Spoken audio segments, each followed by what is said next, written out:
Hello, my friends. Welcome back to English Flow Studio. I am David. Today we have a very special story for you. This episode is in slow and easy English. You can listen and relax. You can practice your English with this story. But before we begin, I want to ask you one question. Have you ever worked very hard for something? You gave it your time, you gave it your money, you gave it your heart, and then one day, it was gone. What do you do then? Do you stop? Do you give up? Or do you find another way? Today's story is about a man who lost everything he worked for. He lost his dream, he lost his money, he lost his hope. But he did not lose himself, and from that loss, he found something much greater. This is a story about starting again. Are you ready? Let's begin. His name was Kiran. He was 30 years old. He lived in a small city. He was not rich, he was not famous, but he had a dream. Kiran wanted to open a restaurant. Not a big restaurant, just a small, warm place. A place where people could come, sit down, eat good food, feel happy. That was his dream, and he worked for it every single day. He woke up early every morning. He worked all day. He came home late at night. He was tired, but he was happy, because every day he was one step closer. He saved his money for 5 years, 5 long years. In the first year, he saved a little, not much, but something. In the second year, he saved more. He stopped eating outside, he stopped buying new clothes, he cooked his own food at home every day. In the third year, it was hard. Some months there was very little money, but he did not stop. He kept saving. In the fourth year, a friend asked him, "Kiran, why do you not enjoy your money? Why do you save so much?" Kiran smiled. He said, "I have a reason. I have a dream." His friend did not understand, but Kiran did not mind. He kept going. In the fifth year, he looked at his savings. He counted the money carefully. He sat quietly for a long time. It was enough. He found a small building on a quiet street. It was not a beautiful building. The walls were old, the floor was dirty, but Kiran looked at it and saw something different. He saw his restaurant. He cleaned the floor himself. He painted the walls himself. Yellow walls, warm light. He chose simple tables and wooden chairs. He put small plants near the window. His mother came to help him. She cooked the first meals in that small kitchen. The smell of food filled the room. Kiran stood at the door and breathed in that smell. He felt something very warm inside. On the first day, 5 people came. They ate his food. They smiled. They said it was very good. On the second day, 8 people came. On the third day, the small restaurant was full. Kiran stood in his small kitchen and looked at the people eating. He felt something he had never felt before. He felt that his life had meaning. He thought, "This is it. This is the life I wanted." For 1 year, everything was good. People came every day. Some came for lunch, some came for dinner. Some came alone. Some came with their families. Some came every week and always sat at the same table. Kiran knew their names. He knew what they liked to eat. He knew who liked more salt and who liked less. He knew who was having a hard day just by looking at their face. His restaurant was not just a place to eat, it was a warm place, a kind place. Then one day, everything changed. Something happened in the city. People had to stay home. Shops had to close. Streets became quiet. The market became empty. Kiran's restaurant became quiet too. 1 week passed. No customers came. 2 weeks passed. Still no customers. 1 month passed. The restaurant was empty every day. The tables were clean, the chairs were ready, the kitchen was quiet, but no one came. Kiran still had to pay for the building every month. He used his savings. 1 month passed, the savings got smaller. 2 months passed, the savings got smaller again. 3 months passed, the savings were gone. Kiran tried everything.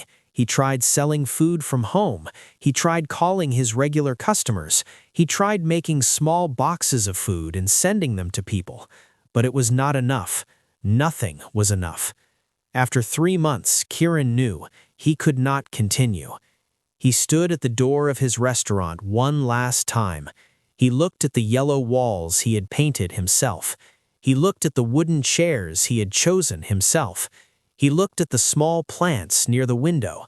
He looked at the small kitchen where his mother had cooked with him. He took the key from his pocket. He locked the door. He stood outside for a moment. He looked at the door. He looked at the building. He looked at the quiet street.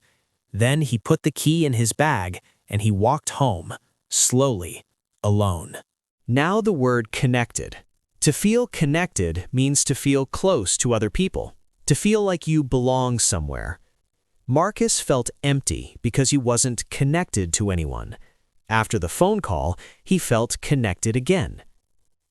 Repeat, I want to feel more connected. I want to feel more connected. Now here's your grammar moment. In this story, I used a very important and very common pattern in English. Listen to this sentence from the story. They used to call each other often. The pattern is this: used to plus the simple verb. Used to call, used to play, used to know. We use this pattern when something happened regularly in the past but doesn't happen now. It stopped. It changed. For example, they used to play football every weekend. Now they don't. Marcus used to call James every week. Now he doesn't. I used to be afraid of making mistakes. Now I'm not. This pattern is very powerful for telling stories. It shows change. It shows time passing. Now you try. Think of something you did regularly before but don't do now. Complete this sentence out loud. I used to blank every day, but now I don't. Maybe, I used to wake up late every day, but now I don't. Or, I used to feel lost every morning, but now I don't. Say your sentence. Don't be shy. There is no wrong answer. Now it is time to shadow together. I will say a sentence, I will pause, and you repeat after me slowly and clearly. Try to feel the meaning as you speak, not just the words. Ready? Let's go. He went to work. He came home. He cooked dinner. He went to work. He came home. He cooked dinner. He felt empty, like a room with no furniture. He felt empty, like a room with no furniture. Life just got in the way. Life just got in the way. Without thinking too much, he pressed call. Without thinking too much, he pressed call. A few days later, his friend Arjun came. Arjun did not talk about the restaurant. He did not say sorry many times. He did not ask, what will you do now? He just said 2 words. He said, come, walk. Kiran did not want to go. He was tired. He felt heavy. But Arjun waited at the door, so Kiran put on his shoes and they walked outside together. The air was cool. The sky was open and wide. There were trees on the road. Birds were singing somewhere above them. People were walking. Children were playing. Life was moving all around them. Kiran had not been outside for many days. He had forgotten how big the world was. They walked to a river nearby. They stood at the edge and looked at the water. The river was moving, slowly, quietly, always moving. The water was clear. It moved over small rocks. It moved around big stones. There were very big stones in the river, hard stones, sharp stones, but the water did not stop. It did not fight the stones. It just moved around them, slowly, quietly. It found another way. It always found another way. Kiran watched the water for a long time. He did not say anything. Arjun did not say anything either. They just stood there and watched. But something small changed inside Kiran. Very small, like a window opening just a little light coming in, just a little air. He breathed in slowly. He looked at the river one more time. Then they walked home. That night, Kiran could not sleep. He sat at his small table. He looked around the room. He saw an old notebook on the shelf. He had bought it a long time ago. It was never used. He took the notebook, he sat down, he opened it, he picked up a pen, and he began to write. He did not plan to write. He did not know what to write. He just began. He wrote about his restaurant. He wrote what he had learned in 5 years. He wrote about food, about cooking, about how to make simple dishes well. He wrote about the right amount of salt. He wrote about how long to cook rice. He wrote about how to make soup taste warm and kind. He wrote about his mistakes, too. He wrote honestly. He wrote, "I was too proud sometimes. I did not listen when people gave me advice. I was afraid to ask for help." He wrote and wrote. Hours passed. He did not notice. When he finally stopped, it was very late at night. He looked at the pages. They were full, page after page, full of real words, full of real learning, full of real experience. He looked at those pages for a long time. He thought, I know many things. I learned so much, and it is all here. The next day, he wrote more. He wrote about new recipes he had imagined but never tried. He wrote about dishes his mother had taught him. He wrote about flavors he loved. And the next day, and the next. Some days the words came easily. Some days they did not come, but he sat down anyway. He picked up the pen anyway. He wrote anyway. Slowly, the notebook became full. Then he started a second notebook. After 2 months, a woman knocked on his door. Her name was Mrs. Sharma. She was an older woman. She lived just down the road. She had a kind face and a soft voice. She said, "Kiran, I heard you can cook very well. I am trying to learn. My children are coming to visit next month. I want to cook a good meal for them. Can you help me?" Kiran looked at her. He thought for a moment. Then he said, "Yes, come in." He taught her one simple dish, a warm dal. Simple ingredients, easy steps. He showed her slowly. He explained everything. He was patient. He did not rush. She tried it herself. Her hands were a little slow, but she kept going. She stirred the pot. She added the spices. She waited. Then it was ready. She tasted it. Her face became soft. Her eyes became warm. She said, "This is just like my mother used to make, exactly like this." She was quiet for a moment. She looked at the bowl. Then she looked at Kiran. She said, "Thank you. Really, thank you." Kiran felt something he had not felt for a long time. Something warm, something good. He felt useful. He felt that he had given something real to another person. Mrs. Sharma told her friend the next day. Her friend told another friend. 1 week later, 4 people came to his small home. He taught them simple cooking. They sat around his small table. They laughed.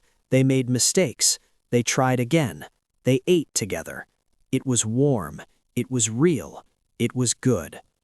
The next week, 6 people came, then 10, then 20. Word moved from one person to another. People said, "There is a man who teaches cooking. He is kind. He explains everything slowly. You should go." Kiran did not plan any of this. He did not make a business plan. He did not think about money. He just said yes to one neighbor on one afternoon, and that one yes became a path. One of his students was a young girl. Her name was Priya. She was 17 years old. She had failed her school exams. Not one exam, 2 exams. Her family was disappointed. Her father did not speak to her for many days. Her mother cried quietly at night. Priya heard her. Priya felt very bad about herself.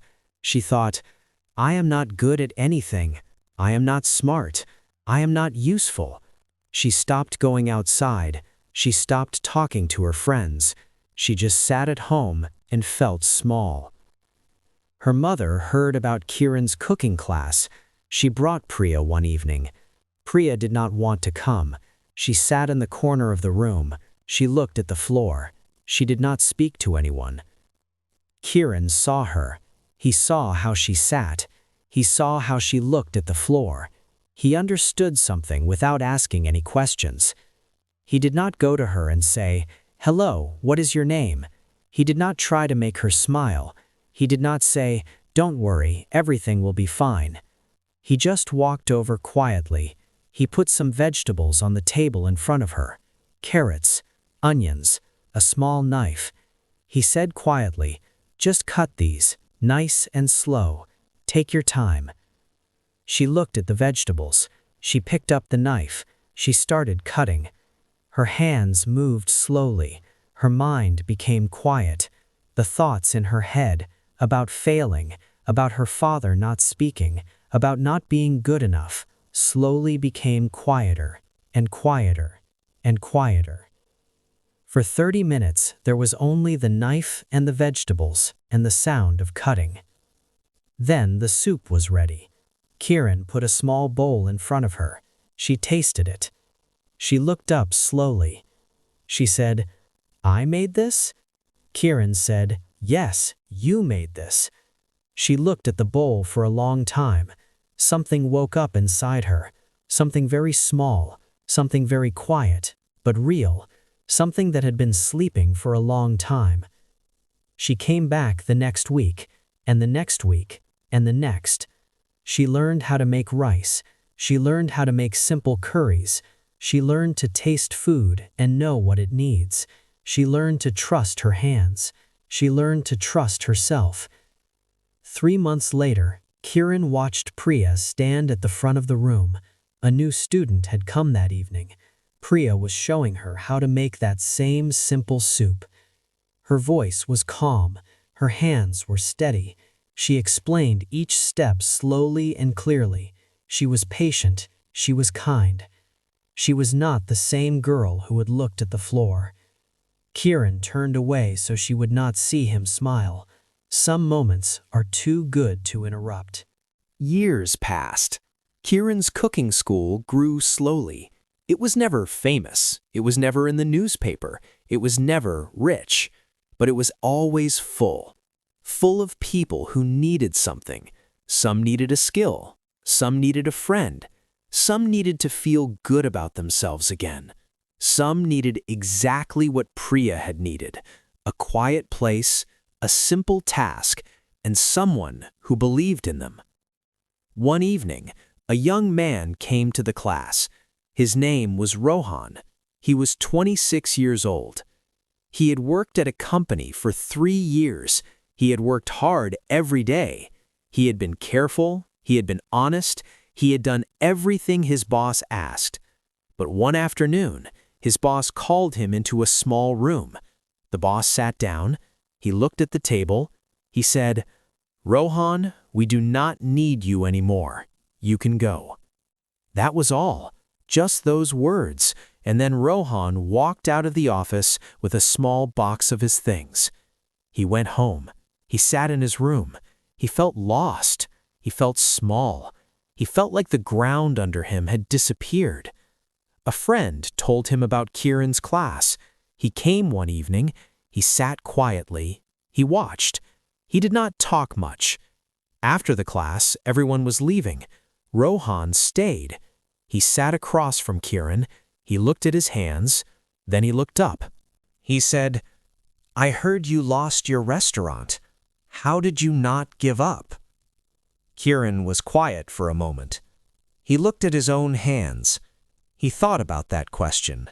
Then he looked at Rohan. He said, "When I lost my restaurant, I felt empty. I did not know what was coming. I was afraid. Every morning I woke up and I did not know why. Every day felt very heavy. Rohan nodded slowly. He understood that feeling very well.